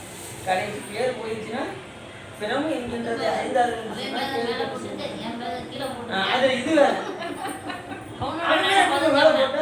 வேலை போட்ட ரெண்டாவது அதுலயும் ஒரு இடத்துல பெருசா போட்டோன்னு வச்சுக்கோங்க, அந்த பேர் பெருசா போட்டிருக்கீங்க, என் பேர் சிறுசா பொடி எழுத்து எழுதிருக்கீங்க அப்படிம்பாங்க. அவ்வளவு சண்டை ஒரு பேருக்கு அவ்வளவு சண்டை. அதான் இப்ப போடவே இல்லை தங்கள் முடிச்சுக்கிறாங்க. அது இதை என்ன செய்யறாங்க தெரியுமா? பேரெல்லாம் போடுறது முட்டாள் உயிர் நான் மட்டும் நண்பர்கள் இதுல யாரு இதுக்கு சத்தம் போட்டா கூட நம்ம தாங்கிக்கலாம். ஆனா அந்த அதுக்கு ஏன் பேர் போடலாம் ஓ பேர் போடலாம் தாங்க முடியாது. ஏதாவது ஒரு பிரச்சனை அவ்வளோதான் செய்யும். நம்ம அதெல்லாம் தண்ணிட்டு வச்சுக்கோங்க, நம்ம நிகழ்ச்சி நடத்த முடியாது. அதனால சரி கிடைக்க வேண்டியதான், வேற என்ன செய்ய. சரி, தேவர் இந்திரன் அந்த நேரத்துல இந்திரனின் தம்பியாகிய தோன்றிய உபேந்திரன் என்பவர் தேவர் உலகத்தை விட்டு நீங்கி பழையான முனிவர் கலியுகத்திற்கு அஞ்சி உமையம்மையோர் தவம் செய்கின்ற காஞ்சி மாநகரம் போல் வைகுண்டத்துக்கு சென்றார். யாரு? உபேந்திரன், இவருடைய தம்பி பேர் பேரு உபேந்திரன். அவரை நேரம் எங்க வந்தாரு? வைகுண்டத்துக்கு வந்தார். தேவருக்கு மன்னனான இந்திரனின் மகனான தூண்போல் செம்பொன் நிறமாக தோலையுடைய ஜெயந்தன் சொற்லோகத்தில் நீங்கி சென்ற சிறிய தந்தையை காண்பதற்கு என்று எண்ணி பெருமையுடன் சில நாட்களுக்கு வைகுண்டத்தில் இருந்தார். அந்த நேரத்தில் இவர் தம்பி எங்க வராரு? வைகுண்டத்தில் பார்க்க வராரு. அந்த வைகுண்டத்தில் யார் இருக்கா? ஜெயந்தன். யாரோட பையன்? இந்திரனுடைய பையன். அங்கே இருக்கான். இந்த நடந்த நிகழ்ச்சியெல்லாம் இந்த மாதிரி அப்பாவும் அம்மாவும் என்ன செய்யறாங்க, எங்கேயோ எங்கே போயிட்டாங்கன்னு தெரியல. அவங்க இப்போ பொண்ணுலகமே எப்படி இருக்கு, இருள் சூழ்ந்த உலகமா இருக்கு அப்படின்றத எடுத்து சொல்றாரு. தன் தந்தையான இந்திரனுடன் மறைந்து போன தன்மையும் அசுரர்கள் சொற்லோகத்தில் விரைவாக வந்து அவர்களை தேடி காணாமல் திரும்ப தேவர்கள் துன்பத்துடன் இருந்த தன்மையும் அங்கு அறிந்தான். தந்தையின் தலைச்சி அறிந்தால் தன் குடியில் உள்ள தலைமை முழுவதையும் ஏற்றுக்கொள்ளுதல் பழக்கமாகும். உடனே இப்ப தந்தை செய்ய வேண்டிய கடனை இவர் என்ன செய்யணும்? அந்த இடத்துல யார் ஆட்சி செய்யணும்? ஜெயந்தன் ஆட்சி செய்யணும். அப்போ என்ன செய்யறாரு? அந்த இதை அந்த நகரத்தை நான் காப்பேன் என்று சொல்லி நேரம் எங்க சொற்களவுக்கு வரான். இப்ப நேரம் எங்க வரான்? இப்போ ஏற்கனவே இவன் என்ன செய்கிறாங்க, தேடிக்கிட்டு இருக்காங்க. இவன் வந்து மாட்டிக்கிட்டான். ஜெயந்தன் கரெக்டாக வந்து ஆட்சி செய்யும். பொன்னுலகத்துக்கு வந்த ஜெயந்தன் வருந்துவதும் சொர்க்கத்தை தேவர்களை பார்த்து தன் உயிர் போல் இருக்கும் தந்தை தாயரை காணாதவராய் துன்பக்கடலில் அழிந்து ஏக்கமும் துன்பமும் மிகுந்து வேறொரு செயலும் இல்லாது சுத்தம் கொண்டவரை போலிருந்தான். இந்த ஜெயந்தன் பார்த்தீங்கன்னா நல்ல நினைக்கிறாங்க, நல்லவர்களோட தான் தெரியும். ஆனால் ஜெயந்தன் சரியான பெண்கள் மேல முகம் கொண்டு அவர் சொன்னாங்கல்ல, இந்திரன் ரொம்ப மோசங்க அப்படின்னு நீங்கள் சொன்னீங்கல்ல, அதே மாதிரி பையனும் அப்படித்தான். ஒரு முறை என்ன செஞ்சாங்க, ஏற்கனவே இந்த கதை சொல்லியிருக்கேன் நினைக்க உங்களுக்கு. இந்த சித்திரகுடம் என்கின்ற இடத்துல வந்து ராமனும் சீதையும் வந்து என்ன செய்வாங்க, அந்த மாலை கொடுத்த நேரத்தில் அப்படியே வந்து அமர்ந்து அந்த சோலைகள்லாம் சூழ்ந்த இடத்தில் வந்து அமர்ந்தார். அமர்ந்திருக்கும்போது சீதையினுடைய மடியில் யார் படுத்திருந்தால் ராமன் அப்படியே அயர்ந்து தூங்கினான். அப்படி தூங்கிட்டு இருக்க நேரத்தில் ஜெயந்தன் வந்து சீதை மேல் விருப்பம் கொண்டான். விருப்பம் கொண்டதை என்ன செஞ்சால் அவரை அடைய வேண்டும் என்று விரும்பி காக்கை வடிவம் எடுத்தான். காக்கை வடிவம் எடுத்து வந்து மார்பகத்தில் 3 முறை கொத்தினான். யாருடைய மார்பகத்தில்? அப்படி கொத்துனதும் ரத்தம் அப்படியே வடித்து இப்போ உடைக்கிட்டு இருந்தார் பாருங்க ராமன். அவர் மேலே அப்படி சத்து ரத்தம் வந்தது. உடனே அவர் டக்குன்னு முடிச்சு சீதையை பார்த்தாரு. என்ன ஆச்சு அப்படிங்கிறத உடனே காக்காவை பார்த்தாரு, இது கொத்துனதை பார்த்தாரு. உடனே கையில் இருக்கிற அந்த பிரம்மாஸ்திரத்தை கையில் இருக்காங்க எடுத்த ஏவனார் வருங்க, அது அப்படியே அவர் துரத்திக்கிட்டே போச்சு. யாராவது ஜெயந்தன் அப்படி துரத்திட்டு போனது நேராக எவ்வளோக்கு போனான். எவ்வளோக்கு அப்பா பிரம்மாஸ்திரங்கிறது என்னால் ஒன்றும் செய்ய முடியாது அப்படின்னு அவர் நினைச்சிட்டாரு. அவர் லோகத்தை பிடிச்சிட்டாரு. அடுத்து பிரம்மலோகத்துக்கு போனார், விஷ்ணு லோகத்துக்கு போனார். யாருமே காப்பாற்ற முடியாது என்று கூறிவிட்டார். கடைசி இறுதியா எங்கே போவார் அவர்? எல்லாம் எல்லாரும் கைவிட்டாங்க. கடைசி யார் தஞ்சை அடைய போனோம்? சிவபெருமான். சாமி என்ன சொன்னாரு, நீ எங்கே தவறு செய்தாயோ அதே இடத்துக்கு சென்று மன்னிப்பு கேள் அப்படின்னாரு சாமி. உடனே என்ன பண்ணாரு, நேராக மறுபடியும் ராமன் இருக்கிற இடத்துக்கு வந்தார். வந்து ராமனுடைய பாதத்தை விழுந்து வணங்கினதும் ராமன் என்ன பண்ணாரு, விட்ட அஸ்திரத்தை ஒன்றும் செய்ய முடியாது, அது வந்தது தான். அதனால என்ன செய்யும், ஒரு கண்ணை மட்டும் எடுக்கணும் அப்படின்னு சொல்லி ஒரு கண்ணு வழக்கண்ணை எடுத்தேன். அஸ்திரம் போச்சுன்னா கண்டிப்பாக ஏதாவது ஒன்று செய்யாமல் வராது. அப்போ உங்களுக்கு ஒரு கண்ணை மட்டும் எடுத்துரும். எந்த கண்ணால் பார்த்தாரோ அதில் ஒரு கண்ணை. இப்பயும் பார்த்தீங்கன்னா ஒரு கண்ணு இருக்குது, அது ஜெயந்தனுக்கு. அதே மாதிரி சனீச்சரன் கேள்விப்படுறீங்களா? சனீச்சரன் அவருக்கு ஒரு கால் இருக்காது, தெரியுமா உங்களுக்கு? பார்த்துருக்கீங்களா? அவருக்கு வந்து ஒரு கால் இருக்காது. அதெல்லாம் அது சனீச்சரன் பேர், சனீஸ்வரன் கிடையாது, சனீச்சரன். அவர் தான் தமயந்தி அடைய வேண்டும் என்று விரும்பினார் சனீச்சரன். உடனே நலன் மாதிரியே 10 தேவர்கள் புறமே இருந்தாங்க. உண்மையான நலன் இருக்காங்க உள்ள. இவர் எல்லாமே சனீச்சரன் இருக்காரா, அவரை மாதிரி ஒரு 10 பேர் ஒவ்வொரு வச்சாங்க. கடைசி இந்த அம்மா தமயந்தி கையில் மாலையை கொடுத்தாங்க. இந்த அம்மா அப்படியே பார்த்துது, யாருக்கு போனாலும் பார்த்தது. எப்படி கரெக்டாக போட்டுச்சு சொல்லுங்க பார்ப்போம். தேவர்களுக்குலாம் எப்படி இருக்குன்னா இமைக்காதான், கண்ணு பிடிச்சி இமைக்காதான். இந்த தேவர்கள் பூரா என்ன செஞ்சாங்க, அப்படி முழி எப்படியே வச்சுருந்தாங்க. இந்த அம்மா இவன் பொசு பொசுன்னு கண்ணை மூடி முடிச்சுக்கிட்டு இருந்தாங்க. நலன் கரெக்டாக வந்து அந்த அம்மா நம்ம இது கரெக்டாக வந்து நலனுடைய மாலையிட்ட அப்படின்றதுனால அவங்க கண்டுபிடிச்சிட்டாங்க. ரெண்டாவது அந்த நேரத்தில் பல கதைகள் இருக்குது சனித்தரன். சரி, அப்படி இப்போ ஜெயந்தனுக்கு என்ன ஆயிடுச்சு, ஒரு கண்ணி இறக்கப்பட்டது. ஜெயந்தன் நல்லவன் தான், ஆனாலும் இந்த விஷயத்தில் கொஞ்சம் மோசமாக தான் இருக்குது. நிறைய பேர் பாருங்க, எல்லாருமே முற்றும் திறந்த முனிவர்கள் கூட பெண்கள் விஷயத்தில் கொஞ்சம் வீக்காக தான் இருக்காங்க. இந்த நிலையெல்லாம் எப்போ மாறும் அப்படின்னா, இறைவனை நெருங்க தான் நம்மிடம் உள்ள கெட்ட குணங்கள் எல்லாம்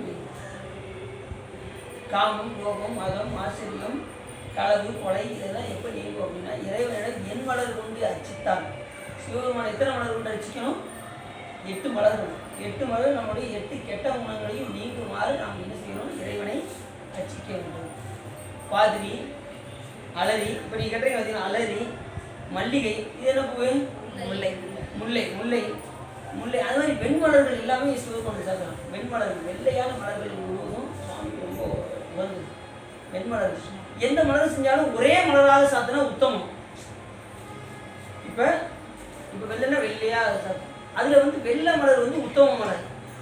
இது சிறப்பான சத்தம் வச்சுக்கோங்க. உத்தமத்தின் மத்தியம் எல்லாம் கலந்துக்கிட்டா உத்தமத்தின் அதம் இது அவங்களுக்கு. ஆனால் எப்பயும் மலர் கண்டிப்பாக கொடுக்கணும். ஏன்னா இவர் நம்ம மாணிக்கவாசகர் அழகாக சொல்கிறாரு. எப்படி சொல்கிறாருன்னா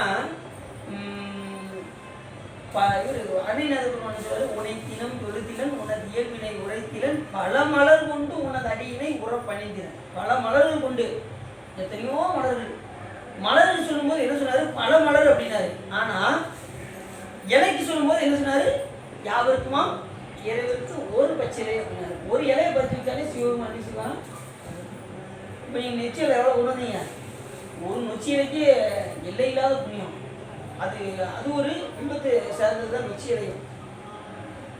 பஞ்சபுரத்தில் அது ஒரு விபமாக வரும். நொச்சி இலை நொச்சி இலை ரொம்ப சிறப்பு சாமி. ஒரு நொச்சி இலை கொடுத்தால் சாமி எல்லா விதமான விடைகளையும் நிற்பாங்க. பட்டத்தர் பாடல பாடி வச்சிருக்கோம் விடைகள் நீங்குது. அதே மாதிரி எப்பேற்பட்ட தீவினை குணமாக இருந்தாலும் நொச்சியை கொண்டு அச்சித்தால் தீவினை குணம் மாறணும். நமக்கு வந்து அவ்வளோ சிறப்பு நொச்சியில். நொச்சியில் மகா பஞ்சவில்லுன்னு சொல்லுவாங்க. பஞ்சவில்லும் 5 வகையான வில்லும் இருக்குது. நம்ம இந்த மகா வில்லுன்னு பார்த்துக்கிங்களா, அதில் 9 இலை 11 இலை அப்படின்லாம் இருக்குது. அந்த நம்ம கோயில் வச்சு பார்த்துக்கிங்களா, அதை வச்சு அச்சு அது மகாவில்லும். அதனால தான் அதுக்கு மகாவில்லுன்னே பேர். வில்லத்திலே அது மகாவில்லும். எப்படி ஆனால் வில்வம் வந்து வீட்டில் வைத்தால் ரொம்ப சிறப்பு. வில்வ மரம் வைத்தால் மிகவும் சிறப்பு. யார் வீட்டில் வச்சுருக்கீங்க? அவங்க வீட்டில் வச்சுருக்காங்க. வேறு யார் வச்சுருக்கீங்க? நீங்கள் ஒன்று நான் நந்தியாவதுலேயும் இன்னும் வைக்கலை அப்படின்னு சொல்கிற ஆளுகளாக இருக்குது. கண்டிப்பாக நம்ம வீட்டில் ஏதாவது கொஞ்சம் இடம் கிடைத்தாலும் என்ன செய்யணும்? ஏதாவது ஒரு மலர் செடியை நாம் சிவபெருமானுக்கு சாற்றுவதற்கு ஒரு செடியாவது கண்டிப்பாக வச்சுருக்கோம். உங்களுக்கு இடம் இருக்காது இல்லையோ? கொஞ்சம் கூட இடம் இல்லையோ? இவங்க எங்க வச்சுருக்காங்க? இவங்க நீங்கள் நந்தியாவது வச்சுருக்கீங்களா? இல்லை என்ன செய்யுங்க, தொட்டி இருக்கு பார்த்தீங்களா? தொட்டி மாதிரி சின்ன இது மேலே வச்சுக்கோங்க, மாடியில் வச்சுக்கோங்க. ஒரு டெய்லி ஒரு மலர் பூக்குமா பறித்து கொண்டு வந்து ஒரு மலர் பறித்து விட்டா சிறப்பு. இல்லை நீங்கள் பக்கத்தில் நீங்கள் கூட பறிச்சிடலாமே. அங்கே தான் வரீங்களா? பார்த்தீங்களா எப்படி சொல்லி முடிக்கவும் அங்கே பறிச்சுட்டேன். பறிச்சு அதை பறிச்சு கொடுத்தா ரொம்ப சிறப்பு. போதும் 10 பூ கொடுத்தாலும் சாமி ஏற்றுக்குவாரு. அழகாக ஏற்றுவார். நீங்கள் அந்த 10 மலரை நீங்கள் பல மலராக ஏற்றுக்கொள்ள வேண்டும் சிவபெருமான் சொல்லிட்டீங்கன்னா சிவபெருமான் அப்படியே ஏற்றுக்குவார். கொண்டதுக்கா சிறப்பு. கொன்றை மலர் ரொம்ப சிறப்பு. பிரணவ புஷ்பம் என்று பெயர். கொன்றைக்கு ஓம்கார வடிவத்தில் இருக்கும். பார்த்துருக்கீங்களா? அதான் அந்த புஷ்பத்தை பார்த்துருக்கீங்களா? எப்படி இருக்கும்? பிரணவ வடிவில் இருக்கும். அதுக்கு பிரணவ புஷ்பம்னே பேர் கொன்றை. அதனால தான் சிறப்பு மலர் சிவபெருமானுக்கு.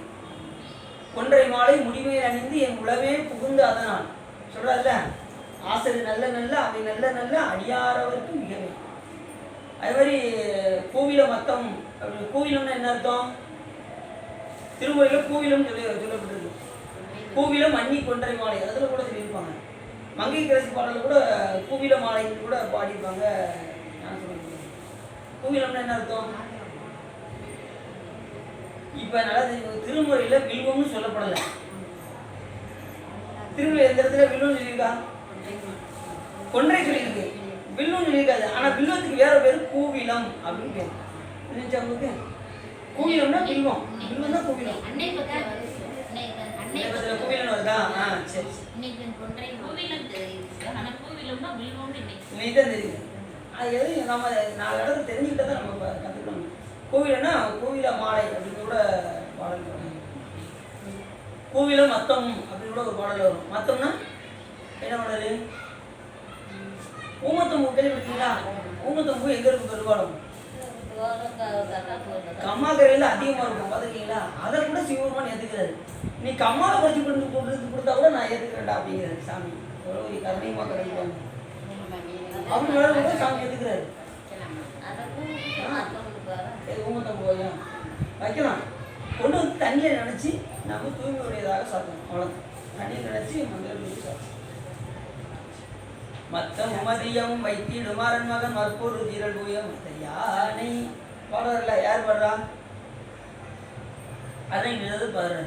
மத்தமும் மதியமும் வைத்திடும் அரண். வைத்திடும் அரண் யாரு? சிவபெருமான். அவருடைய பிள்ளை யாரு? விநாயகர் பெருமான். அந்த கைத்தறி நிலையில் சொல்றாரு. மத்தமும் மதியமும் வைத்திடும் அரண் மகன் மற்பொரு திரள் பூய மதையான் அப்படின்னு விநாயகர் பெருமான் சொல்றாரு. அப்படி ஊமத்தம் பூவையும் குடியிருக்கக்கூடிய சிவபெருமானுடைய பிள்ளையே. அது மாதிரி அருகம்புல் சிவபெருமானுக்கு அருகம்புல் கேள்விப்பட்டிருக்கீங்களா? எப்படி உள்ளது?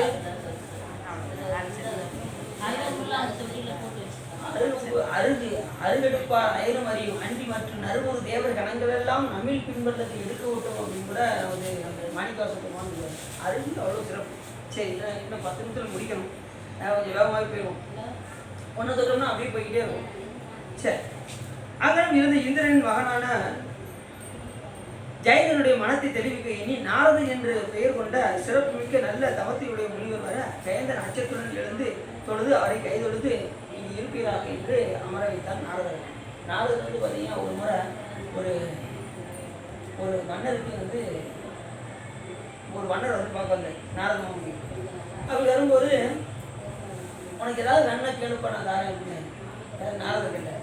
அந்த அரசு என்ன கேட்டேன், எனக்கு ரொம்ப நாளாக குழந்தை இல்லை, ஒரு ஆண்மகனை கொடுத்தீங்கன்னா ரொம்ப நல்லா இருக்குன்னு. அந்த ஆண்மகனை கொடுக்குறது பிரச்சனை கிடையாது. அந்த ஆண்மகன் எப்படி இருக்கணும் அப்படின்னா அவன் கழிவுகளெல்லாம் வெளியேற்றும் போது அது தங்கமாக வரணும் அப்படின்னு கேட்டான். கழிவு பொருள் உடம்பை விட்டு வெளியே போகுதுன்னு வச்சுக்கோங்க.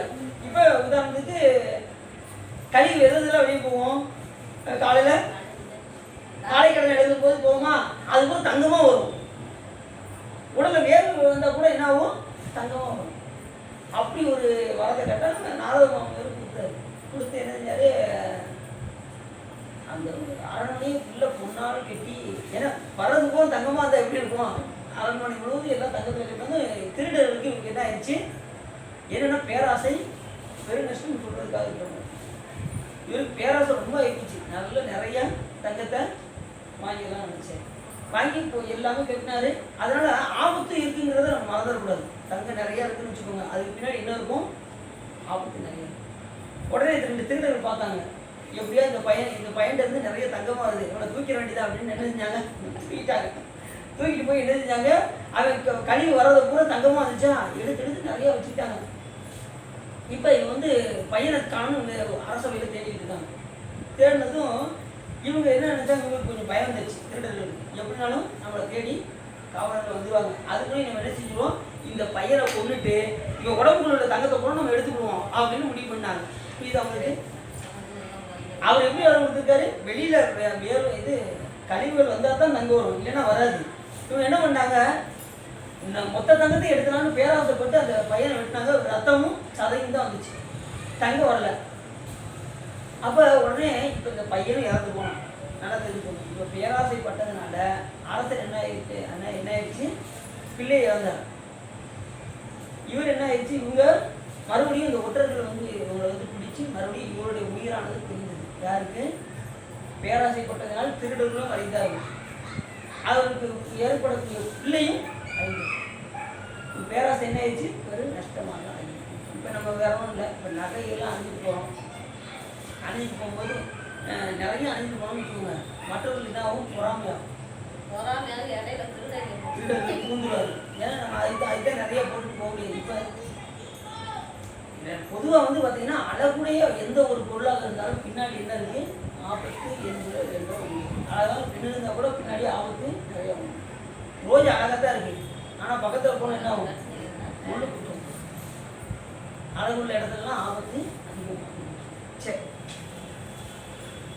அப்படின்ற ஜெயந்தன் அந்த நாரதருக்கு சொல்வான், எப்போதும் வருத்தம் செய்கின்ற வழி ஆற்றலுடைய சூரபத்மனுக்கு அஞ்சி என்னை பெற்ற தந்தைக்காக சென்றன. சென்ற இடத்தை நான் அறியேன், எங்களுக்கு நேர்ந்த தீமை யாது என்று கேட்டார். அப்போ உடனே இவர் சொன்னார், ஏண்டா நீங்கள் என்ன காரணம் அப்படின்னா,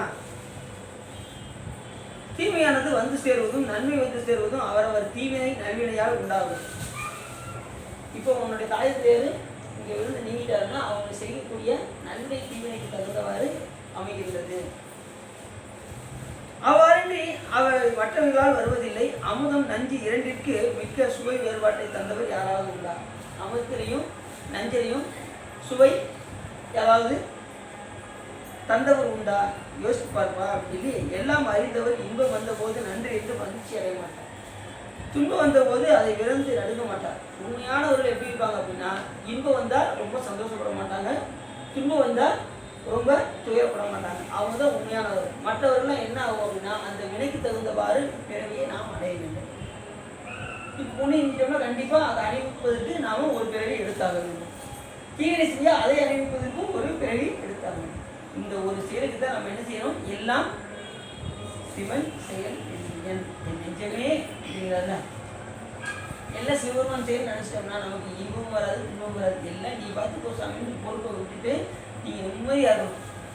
அதை சொல்லும்போது அப்போ சாமி நல்லா சொன்னார், தன் கடன் அடியேனையும் தாங்குதல் என் கடன் பணி செய்து கிடப்பதே. நம்ம மாட்டு சிவபெருமானுக்கு பணி செஞ்சுக்கிட்டே இருக்கணும்னு வச்சுக்கோங்க. நம்ம சிவபெருமானுக்கு அவர் வேலையை மட்டும் செஞ்சுக்கிட்டே இருந்தோம்னா, நீ ஏன் வேலையை செய்யல நான் ஓ வேலையை செய்யணும் அப்படின்னு நம்ம குடும்பத்தை பூரா சிவபெருமான் பார்த்துக்குவார். புரியுதா உங்களுக்கு? புரிஞ்சிச்சா? நாம் அவருக்கே பணி செஞ்சுக்கிட்டே இருந்தோம்னா நம்ம குடும்பத்தில் யார் பார்ப்பா? அவர் என் தன் கடன் அடியேனையும் தாங்குதல், நம்மளை தாங்குவார் சுவாமி. அவர் தாங்கதான் நம்ம பணி செய்ய முடியும். அது வேற, அது ஒன்று. ரெண்டாவது நம்ம பணி செஞ்சுக்கிட்டே இருந்தோம்னா நம்மளை சிவபெருமான் நம்ம பார்ப்பார். நம்ம தொண்டை மட்டும் செஞ்சுக்கிட்டே இருக்க முடியாது. எது செஞ்சாலும் நம்ம சாமிக்கு எதிர்த்து ஏன்னு கேட்காம நம்ம மாடு வாய்ப்பு கிடைக்கும் போதெல்லாம் இறைவனுக்கு மலர் கட்டுவதும் கொடுப்பதும், இங்கே கோயிலில் வந்து விளக்கு போடுவதும், இங்கே வந்து இருக்குன்ற என்னென்ன தொண்டுகள் இருக்கோ நம்ம மாடு செஞ்சுக்கிட்டே இருக்க வேண்டியது. எதையுமே பிரதிபலனை எதிர்பார்க்கவே கூடாது. நம்ம மாட்டுக்கு வாய்ப்பு கிடைக்கும் போதெல்லாம் நேரம் இருக்கும் போதெல்லாம் செஞ்சுக்கிட்டே இருந்தோம்னா நம்மளை கண்டிப்பாக சுவாமி கண்டிப்பாக நம்ம குடும்பத்தை அவங்க நம்ம கஷ்ட நஷ்டம் நம்மளுடைய குழந்தைகளை பேணி பாதுகாக்கிறது எல்லாமே சாமி பார்க்கணும். நீங்கள் அவர் வேலையை செய்யும்போது அவர் உங்கள் வேலையை செய்வாரா செய்ய மாட்டார்? உங்களை பார்ப்பாரா பார்க்க மாட்டாரா? கண்டிப்பாக பார்ப்போம். ஆனால் நம்ம என்ன செய்யணும்? நமக்கு அந்த நினைவு வரணும். சிவபெருமான் எந்த நிலையிலும் நம்மை விடுவதில்லை அப்படிங்கிற உறுதிப்பாடு நமக்கு என்ன செய்யணும்? கண்டிப்பாக வரணும். நாம் போய் துண்டு எதுக்கும் செய்வோம், செஞ்சு தான் பார்ப்போமே. ஏதாவது நல்லது நடக்கலாம் பார்ப்போம். ஏனதான்னு வந்து என்ன செய்யக்கூடாது? இறைவனுக்கு வந்து பணி செய்யணும். முழு நம்பிக்கையோடு என்ன செய்யணும்? வந்து பணி செய்யணும். இது நடக்குமா நடக்காதா, இது செய்வோமா செய்ய வேண்டாமா, இது இது இப்படியா அப்படியா அப்படின்னு என்ன செய்ய ஐயப்பாட்டோடு நம்ம என்ன செய்யக்கூடாது? பணி செய்யக்கூடாது. உறுதி, ஆழ்ந்த உறுதியோடு நாம் என்ன செய்யணும்?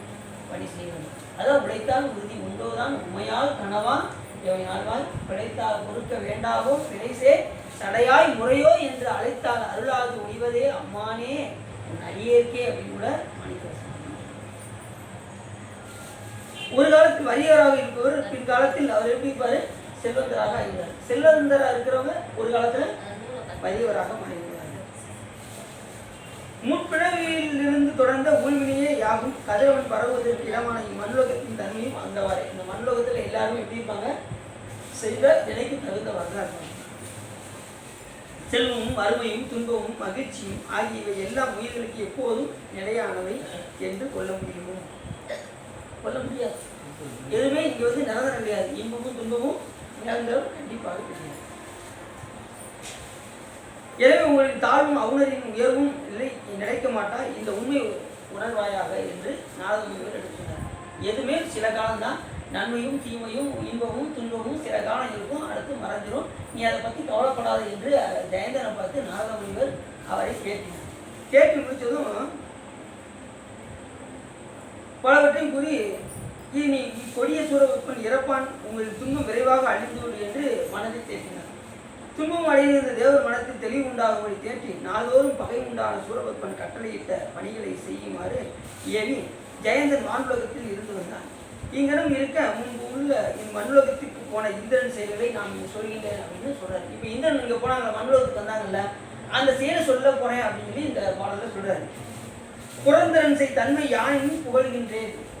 இப்போ உள்ள மண்ணுலகத்துக்கு வந்த இந்திரனை பற்றி நான் சொல்ல போறேன் அப்படின்ட்டு சிறந்த கட்டம். இப்போ இது போல மண்ணுலகத்தில் நடக்குது, சொர்க்கலோகத்தில் நடக்குது. ஜெயந்தன் ஆட்சி புரிகிறது எல்லாமே அங்கே நடக்குது. இப்போ நேரம் எங்கே வந்துட்டாரு? கணக்கு மண்ணுலகத்துக்கு வந்துட்டாரு. இப்போ இங்கே வந்து ஒளி வந்தார் பாருங்க. யார் வந்தா? இந்திரனும் அவருடைய மனைவியும் உலகத்துக்கு வந்து எங்கே வந்தாங்க அப்படின்னா, கற்பக மரங்களின் நிழலில் இருந்து வாழ்கின்ற செல்வத்தை வெறுத்து, நல்ல செல்வ செழிப்போடு இருந்தவர் அதெல்லாம் வெறுத்து எங்கே வந்தார்? இந்த மண்ணுலகத்துக்கு வந்து அழகுடைய மனைவியுடன் மண்ணுலகத்தில் தெற்கு திசையை அடைந்து 12 பெயர்களை பெற்ற பழமையுடைய சீர்காழிப்பதியை அடைந்து எங்கே வந்துட்டாங்க?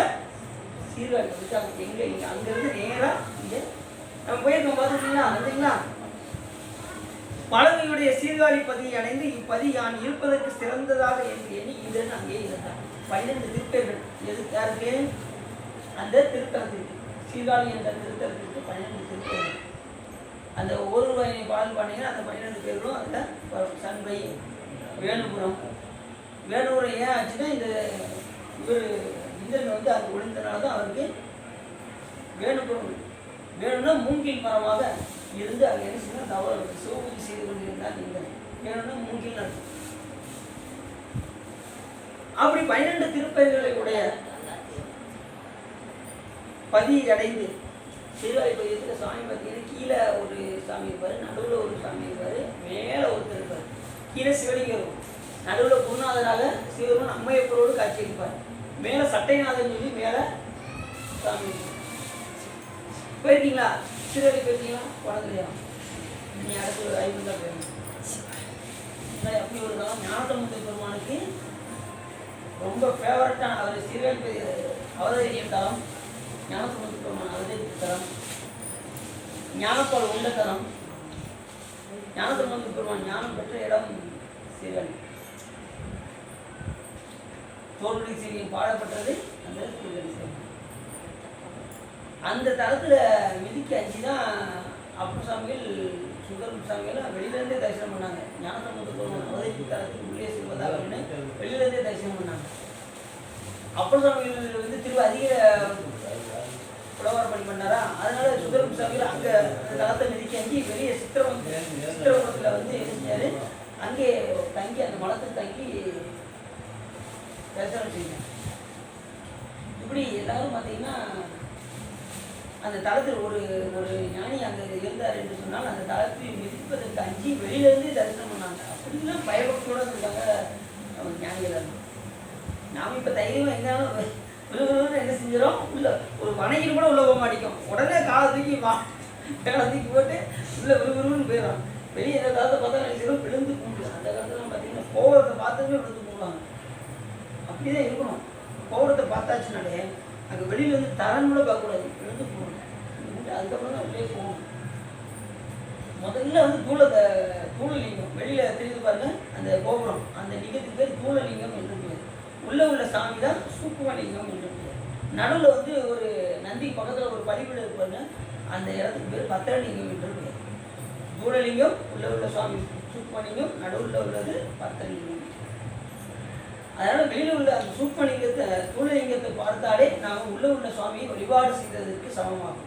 இப்போ உள்ளே போக முடியாத நிலையில் நீங்கள் 3 நாள் வீட்டில் இருக்கீங்கன்னு வச்சுக்கோங்க, அந்த நேரத்தில் வெளியில் கோபுரத்தை பார்த்தாலே உங்களுக்கு சுவாமி நீங்கள் கோயிலுக்கு வந்த அந்த பலனை சிவபெருமான் ஒரு முறை விட மாட்டாங்க, கண்டிப்பாக. அதனால தான் அவ்வளோ பெருசாக வச்சுருக்காங்க.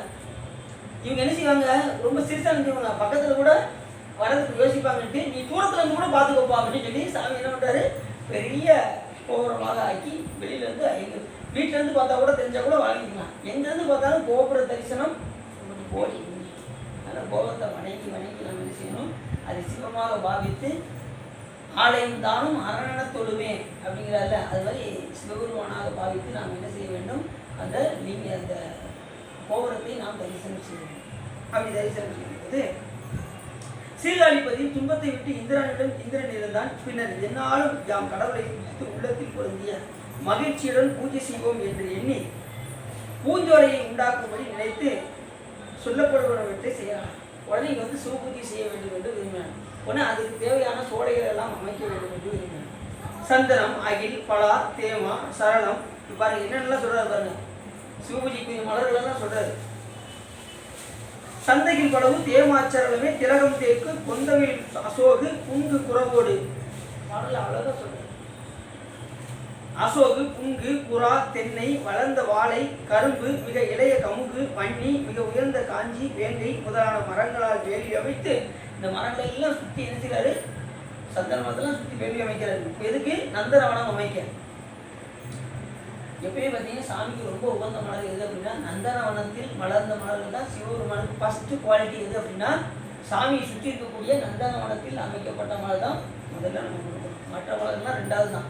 அதுதான் மற்ற மலரை கொடுத்தா சாமி ஏற்றுக்கிட மாட்டாருல்ல, ஏற்றுக்கிடுவார்.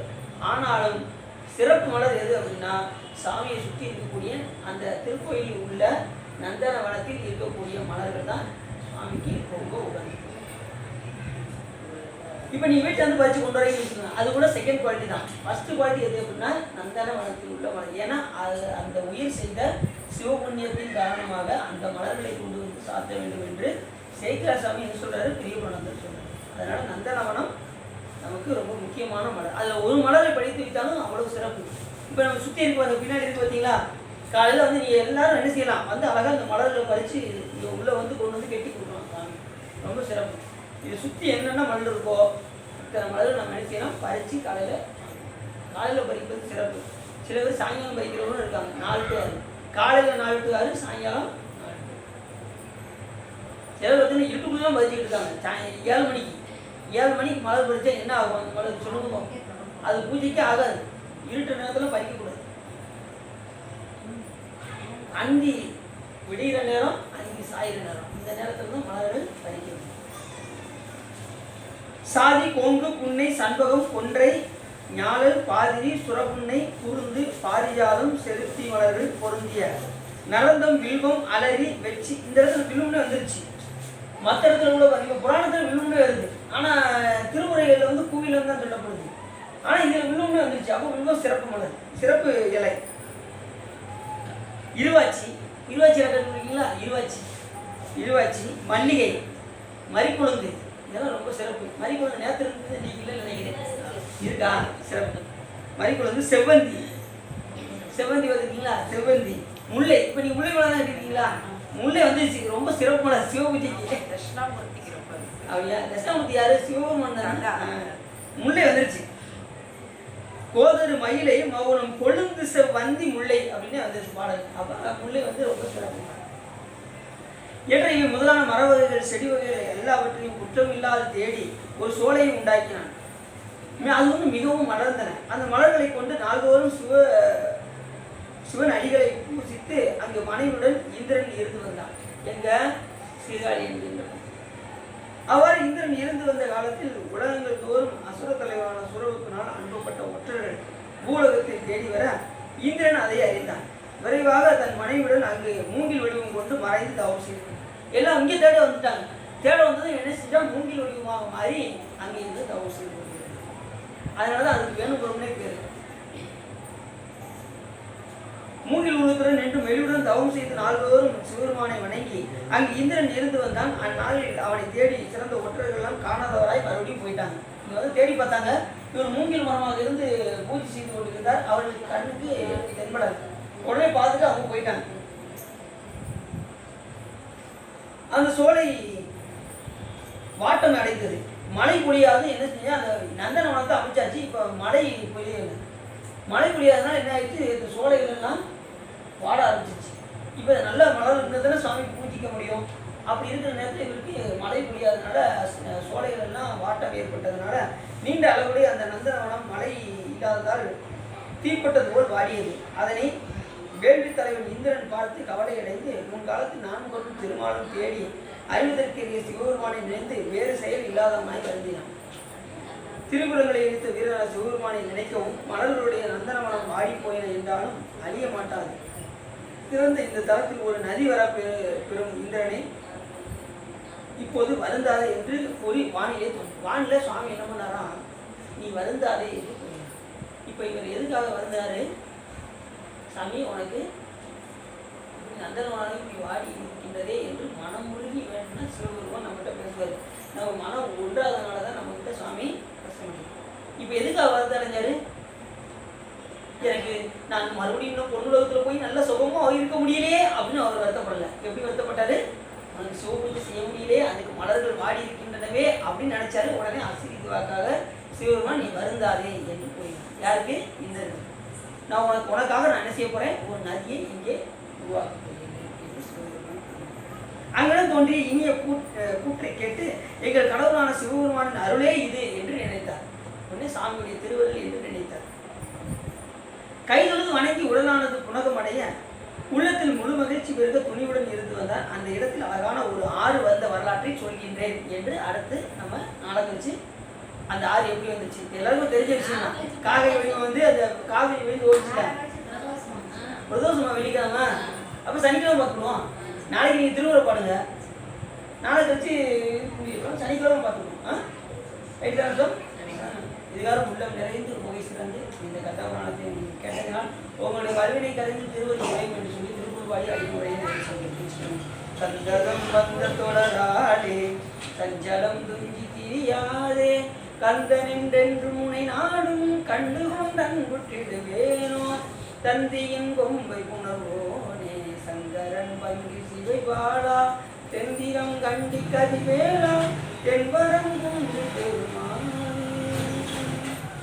ஆயுதந்தோர்கள் அனுபவம் வாழ்க பெருப்பை குடிசை தனிவேல் வாழ்க குக்குடம் வாழ்க சிவியை நிதி மண்டி வாழ்க யானையன் அணங்கும் வாழ்க மாறில்லா வண்டி வாழ்க வாழ்க சீர் அடியார் எல்லாம் வாழ்க சீர் அடியார் எல்லாம் வாழ்க சீர் அடியார் எல்லாம் வாழ்க்கையில் வாழ்க்கையில் மன்னன் ஒன்பை அரசே குறைவில்லாத உயிர் வாழ்க நம்மை அன்பும் நற்றமும் வெற்றிமல்க மேன்மைகள் சைவ நீதி விளங்குகிறார் பார்வதி வதையே நாட்டை போற்றி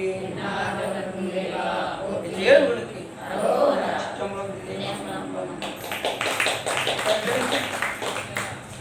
நாளைக்கு வேலைக்கிழமை நீங்க வந்துருந்தீங்க அப்படியே நீ